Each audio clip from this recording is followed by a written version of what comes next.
Assalamualaikum warahmatullahi wabarakatuh. Selamat sore bersama SKTV Suara Karya TV. Saya Agi Sofyan. Kali ini kita bersama Pak Dr. Andes Haji Latmono MM sebagai Sekretaris DPD Partai Golkar Jawa Tengah dan pasti orang kenal beliau sebagai Bupati Karanganyar. Selamat siang Pak. Sudah sore. Oh sudah sore. Assalamualaikum Pak. Waalaikumsalam warahmatullahi wabarakatuh. Sehat Pak? Alhamdulillah. Oh syukur alhamdulillah. Sehat.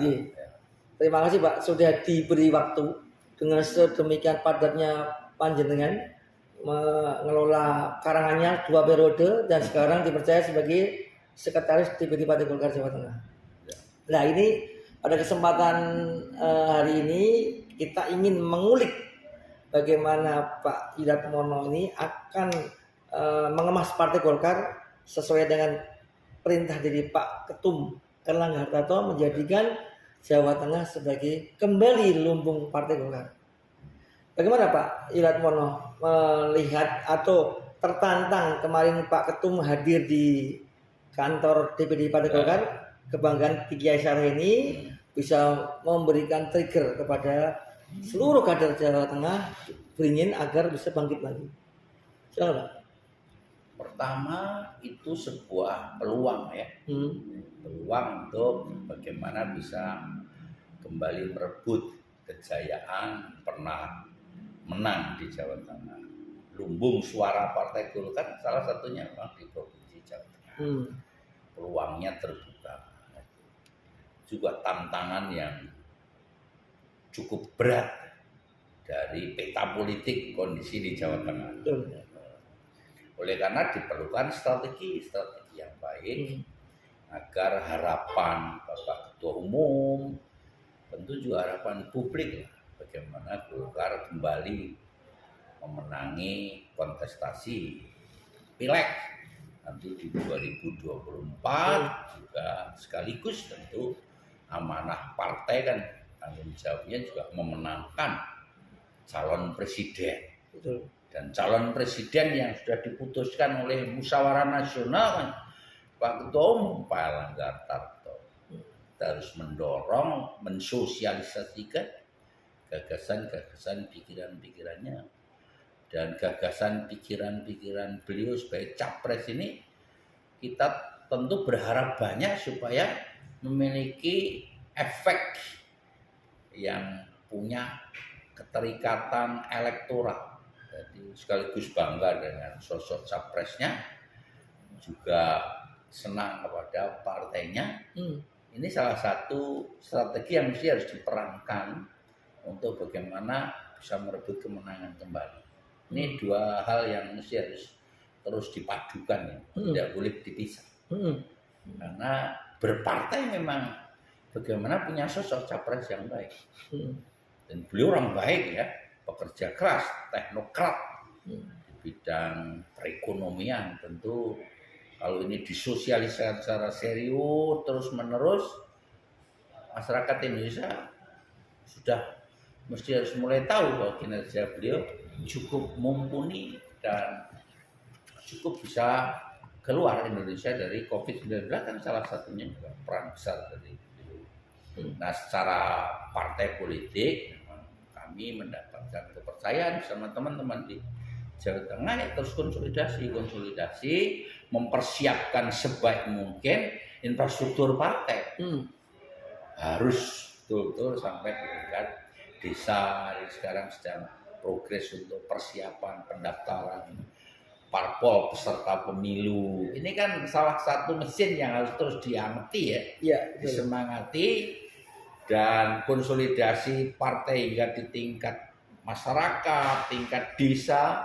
Ini kalau terus kita koordinasikan, kita kumpulkan kan perjalanan panjang yang relatif panjang tapi juga singkat. Pemilu 2024 kan klimaknya, endingnya kan bagaimana yang nyoblos capresnya, bangga dengan partainya, sekaligus juga bangga terhadap calon-calon anggota. DPR RI, DPR provinsi, kabupaten kota, dan ini bagaimana bisa menambah jumlah dan Targetnya kan mesti tidak ada lah partai politik targetnya kok nomor 2, nomor 3. Targetnya yang menang lah. Iya. Ya. Nah, terus yang menarik ini Pak, tadi panjenengan kan mengatakan bahwa bagaimana rakyat itu bisa suka kepada partai, apalagi juga kepada calon presidennya, itu harus disosialisasikan.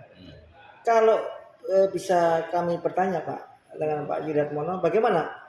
Apakah sosialisasi tadi memang kesepakatan dari Munas Pak Ketum Erlangga menjadi calon presiden, meskipun juga sudah ada KIP. Bagaimana sebagai sekretaris Partai Golkar, pengelola Partai Golkar menjadikan sosialisasi Erlangga Hartarto efektif hingga ke akar rumput? Karena kita tahu Pak Yudatmono urusan mengenai ke akar rumput paling jago. Bagaimana Pak? Ya, yang paling strategis, paling utama itu mengenalkan pikiran-pikiran beliau. Pikiran-pikiran beliau. Yang dijual kan pikiran-pikiran. Gagasannya. Tidak hanya gagasan, Pak Erlangga itu bisa diketahui sekarang menjadi Menko Perekonomian, dipercaya presiden. Saya kira publik harus tahu orang yang dipercaya presiden, apalagi menteri koordinator ya, mengkoordinir bidang perekonomian. Ini kan persoalan yang amat sangat sensitif bagi Indonesia, apalagi COVID-19 telah memberikan posisi kita seperti itu dan bangkit kembali karena perang ini. Nah, sosok inilah yang mesti harus disosialisasikan, yang harus dipublikasikan bahwa kita punya ketua partai, Menko Perekonomian, gagasan pikirannya cukup responsif, bisa menjawab tantangan yang dikeluhkan oleh masyarakat, kinerjanya bisa terlihat melalui kartu prakerja dan seterusnya. Generasi milenial dengan posisi yang sedemikian susah bisa ada solusi dengan kartu prakerja, bisa mendapatkan pendapatan dan makin memiliki skill. Ini kan sesuatu yang luar biasa dan tidak pernah membuat gaduh, teduh, aneh itu loh. Bangsa ini sebetulnya membutuhkan sosok yang teduh, yang memang memikirkan rakyat betul. Betapa sekarang coba agak sulit orang antri sedemikian panjang persoalan minyak goreng yang menjadi kebutuhan harian seperti itu. Nah, ini bagi kita Partai Golkar memang beliau bukan sosok yang tampak ambisius seperti yang lain. Nah, oleh karena harus mampu diterjemahkan oleh kader-kader. Ya, justru yang tidak ambisius memiliki kemampuan dengan gagasan yang baik, dia curahkan untuk kepentingan masyarakat Indonesia yang demikian luas. Sisi-sisi itu yang belum banyak diungkap, belum banyak disosialisasikan. Nah, itu Pak, yang menarik Pak. Kalau kita melihat dari sisi jurnalis itu kan memang tampak sekali Ketua Umum Partai Golkar Erlangga Hartarto ini kan dari gagasannya sudah Bapak tadi ceritakan ya. Tapi aplikasi ke lapangan, karena kan masyarakat itu kan dibutuh, sosoknya juga hadir. Iya Pak, panjenengan itu bisa ada berpikir bahwa suatu saat juga perlu itu terus sampai ke turun ke lapangan. Strateginya pakai apa Pak? Ya salah satunya bisa melalui media sosial, melalui Facebook, Instagram, WA Group, itu kan saya kira sudah di partai itu namanya ada media penggalangan opini, sudah dikoordinasikan dengan baik. Artinya itu mesti harus juga dilakukan. Tapi sekencang apapun medsos, secanggih apapun, saya kira eranya perlunya offline, hadir physically. Tepat sekali. Nah, oleh karena physically kehadiran beliau itu memang penting, yang harus bersama-sama di tengah-tengah masyarakat.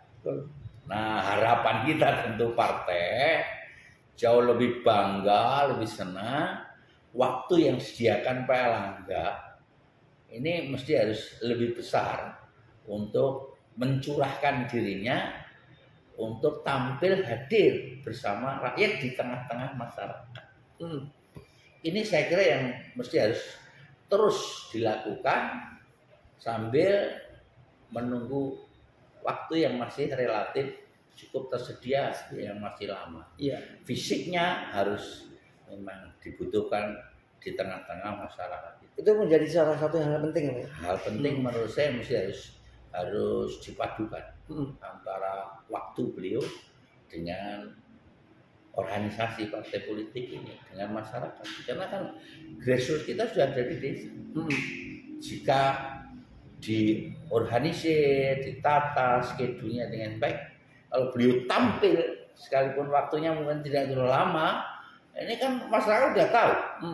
Toh tampilnya di sini secara offline hadir langsung, kan visualisasinya, medsosnya bisa dikirim kemana-mana. Iya. Tapi kehadiran ini akan memberikan apa ya, rasa keterikatan ya, rasa keterikatan personal dengan rakyat itu biar tampil sedekat mungkin. Karena yang kita jual tadi, iya, figur yang sejuk ini tadi, iya, yang elegan gitu dan tidak meledak-ledak. dan negarawan Bang. Negarawan ini penting memang Iya, untuk iya. terus dihadirkan. Iya. Salah satu yang mesti harus menjadi rekomendasi Iya. kita dan upaya kita, perjuangan kita, salah satunya ya itu mesti yang strategis. Iya. Lalu Pak, kalau mengenai pileg Pak, ini bagaimana target dari Jawa Tengah bisa mendudukkan wakil rakyatnya di Senayan? Berapa? Dan karena ini selalu saja defisit ya, artinya dari pemilu-pemilu. Nah ini kepemimpinan pada saat sekarang sekretarisnya adalah Pak Yuran, bagaimana targetnya itu bisa tercapai? Dari setiap tahapan-tahapan, Pak Ketua, Pak Pangga juga sudah menargetkan kita sudah hadirkan masing-masing kabupaten. Karena pileg itu, pemilu legislatif, itu lebih disebabkan oleh figur caleg-caleg. Di partai itu banyak tergantung pada figur caleg-caleg. Salah satu yang harus dirumuskan adalah mendapatkan caleg-caleg yang responsif, yang kualitasnya bagus. Sosok ini memang cukup familiar dan dikenal masyarakat dengan kinerja sosial yang baik. Itu yang sudah kita inventarisasi, disebut sebagai fungsionaris. Baik yang akan ditempatkan di DPR RI, DPRD provinsi, kabupaten sudah petakan. Di dalam satu dapil itu setidak-tidaknya separuh dari caleg itu harus berkualitas betul, siap segalanya. Logistiknya harus disiapkan, kemampuan pikirannya harus betul-betul mumpuni, kompetensinya jelas. Ya. Mereka mobilitasnya juga baik, daya tariknya ada di situ. Tidak sekedar melengkapi jumlah calon anggota DPR. Ya. Nah, itu yang strateginya. Ya. Karena dari beberapa pengalaman yang kita perhatikan itu di tengah pertarungan kompetisi pilihan legislatif, lagi-lagi semua ditentukan oleh figur calon.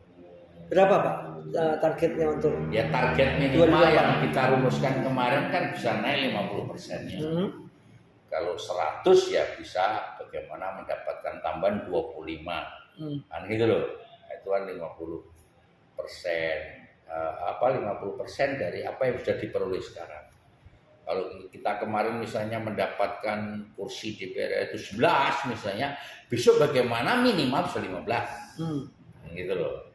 Itu merata Pak, 15 itu enggak pasti merata kan di dapil. Ya ada beberapa dapil yang memiliki potensi bisa 2. Oke.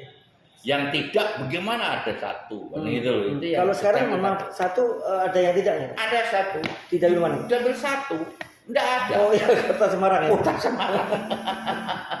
Itu targetnya? Targetnya harus ada 1.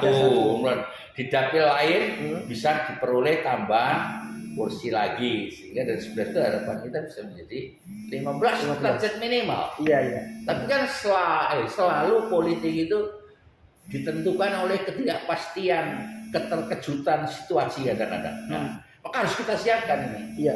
Apa yang harus siapkan? Sumber daya caleg tadi sebaik mungkin, sebanyak mungkin yang kompeten.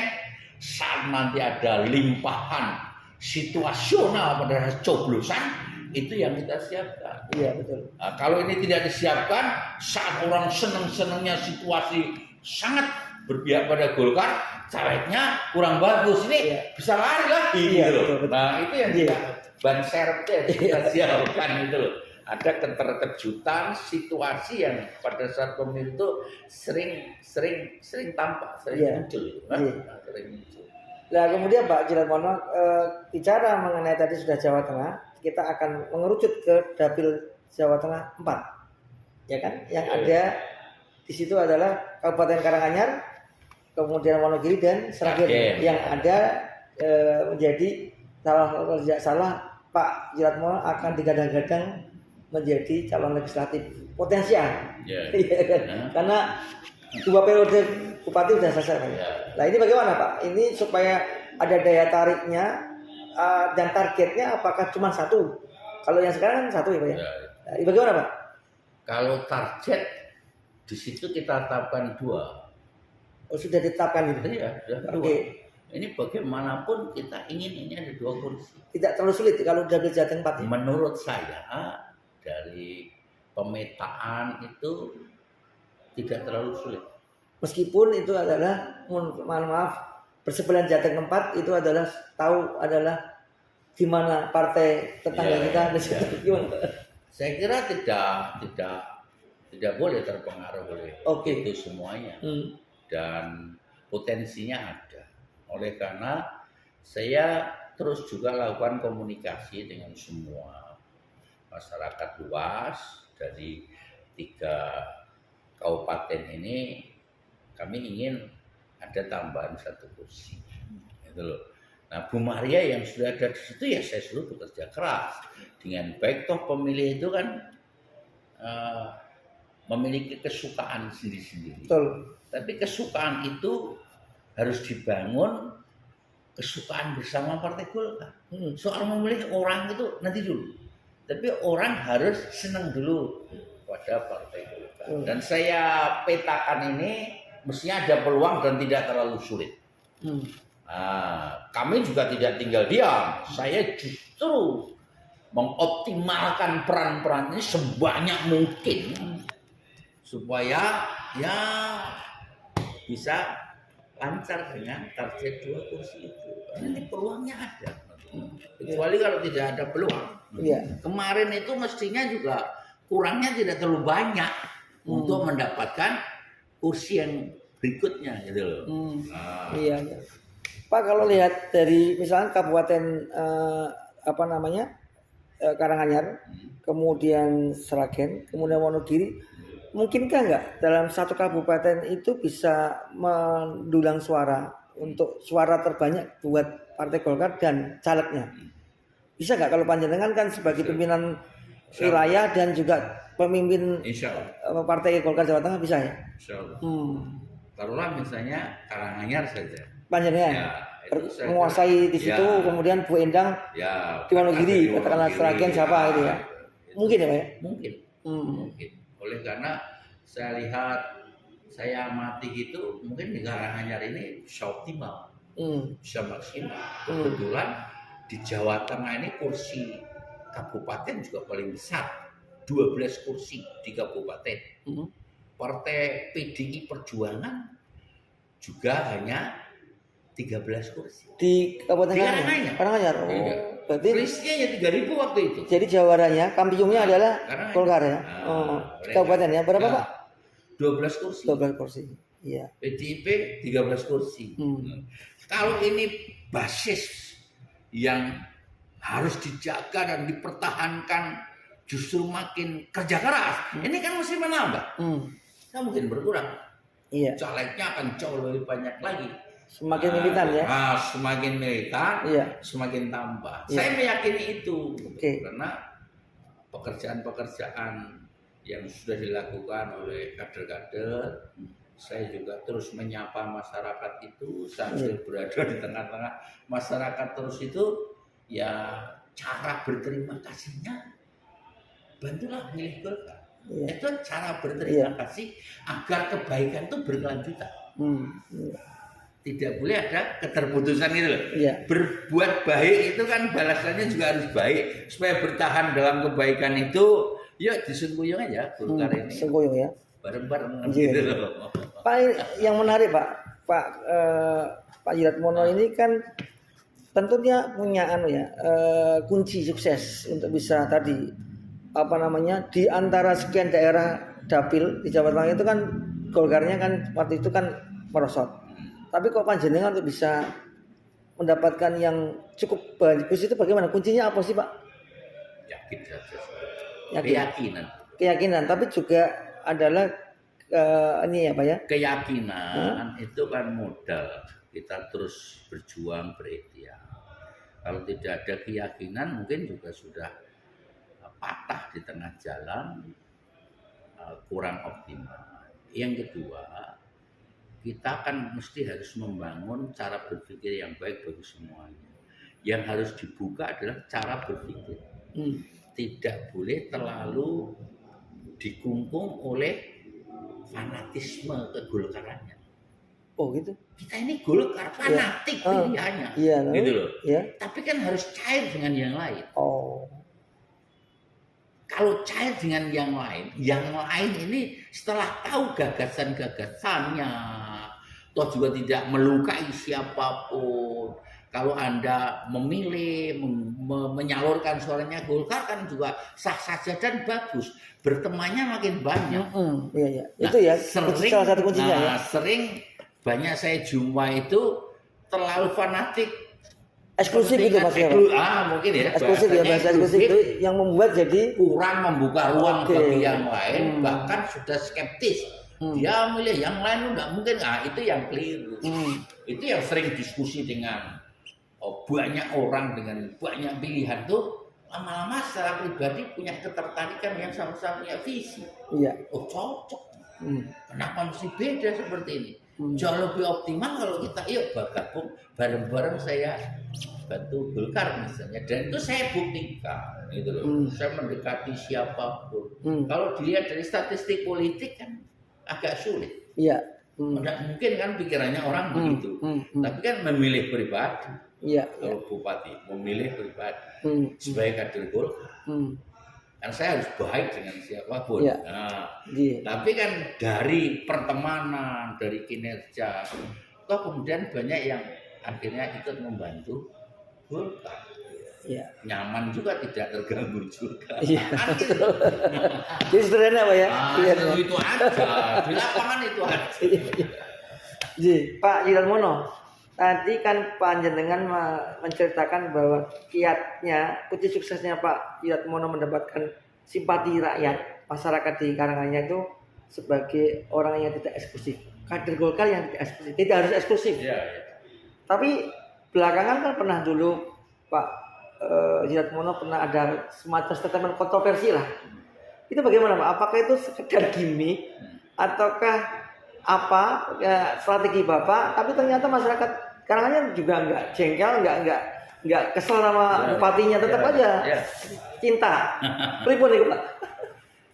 Apa yang saya sampaikan selama ini orang menganggapnya mungkin kontroversial. Oke. Kok berbeda dengan pendapat masyarakat umum seperti biasanya. Itu tidak pernah ada kesengajaan, tidak pernah berpikir ingin populer atau ingin apapun, dan tidak ada motivasi apa. Sesuai dengan konteksnya, situasi saat-saat tertentu itu, kami selalu muncul tiba-tiba. Kalimat itu selalu muncul tiba-tiba. Ya, tidak pernah ada skenario, tidak pernah ada kesengajaan apapun. Yang kontroversi saat pertama mungkin termasuk mobil Rubicon. Itu mungkin orang wah ini ya enggak apanya ya wah boleh secara undang-undang, dan saya tidak pernah minta fasilitas pemerintah apapun. Rakyat tahu itu, saya semuanya. Nah, ini kendaraan lapangan memang membutuhkan seperti itu. Nah, saat itu kemudian di Medan yang cukup sulit. Memang daerah muncul set tidak ada yang bilang. Kedua mungkin sholat Idul Fitri waktu itu karena COVID sedang naik-naiknya orang mungkin paling melihat itu ini pribadi. Pada itu semua orang tak mau mati. Kalau Bapak semua mati, matinya ini mati yang mulia. Kondisi seperti ini hanya bisa didekati melalui kedekatan kita berdua.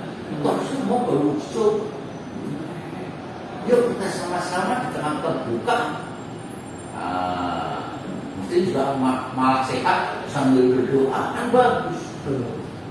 Tapi kan orang pusat melihatnya kekhawatirannya kan terlalu berlebihan. Masyarakat yang justru mendorong kita sampai kita bicara sendiri,